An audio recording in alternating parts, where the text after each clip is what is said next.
তো যেমনটি আপনারা জানেন যে আমাদের শ্রী চৈতন্য মহাপ্রভু এবং তার দুই প্রধান পার্ষদ শ্রীল রূপ গোস্বামী ও শ্রীল সনাতন গোস্বামী এবং শ্রীকৃষ্ণের প্রপৌত্র ব্রজনাভ বৃন্দাবনের বিভিন্ন স্থান আবিষ্কার করেছেন, মানে পুনরুদ্ধার করেছিলেন।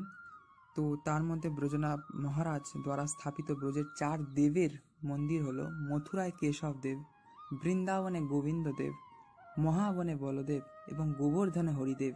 এই 4 দেব শ্রীকৃষ্ণ বা শ্রী বিষ্ণু ভগবানের এই 4 দেব মন্দির মহারাজ ব্রজনাভজি প্রতিষ্ঠা করেছিলেন, যা আজ অতি শোভমান আমাদের শ্রী বৃন্দাবন ধামে। তো শ্রী শ্রী রাধাকৃষ্ণের পাদপঙ্কজ রজ দ্বারা পরিবেষ্টিত আমাদের এই শ্রী ব্রজধাম অতীব মহিমান্বিত, সে কথা বলে শেষ করা যায় না। তো অবশ্যই আপনারা ব্রজধাম দর্শন করুন এবং আনন্দ উপভোগ করুন এই ব্রজধামের সৌন্দর্যের। রাধে রাধে, হরে কৃষ্ণ।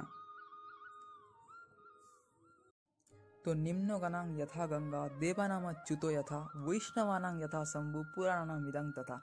আমাদের ভাগবতজি মানে ভাগবত পুরাণ বলছে যে বৈষ্ণবদের মধ্যে শ্রেষ্ঠ বৈষ্ণব হলো আমাদের ভগবান শ্রী শঙ্কর বা মহাদেব। তো সেই মহাদেবই আমাদের ব্রজমণ্ডলকে রক্ষা করেন 4 দিক দিয়ে।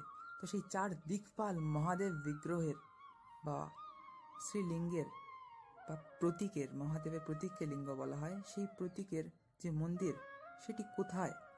তো মথুরায় হলো ভূতেশ্বর, বৃন্দাবনে গোপেশ্বর, গোবর্ধনে চকলেশ্বর এবং কাম্যবনে কামেশ্বর মহাদেব, এবং ব্রজে আমাদের মাতা আদি পরাশক্তির বা মাতা সতীর শক্তিপীঠও আছে, যেখানে মাতার কেশ পড়েছিল শ্রী বৃন্দাবন ধামে আমাদের। তো পরম মহিমান্বিত আমাদের শ্রী বৃন্দাবন ধাম, আর কি বলবো। তো অবশ্যই আপনারা মহাদেবের ভজনা করুন যাতে আমরা শ্রীকৃষ্ণের পরম ভক্তি লাভ করতে পারি। হরে কৃষ্ণ, রাধে রাধে।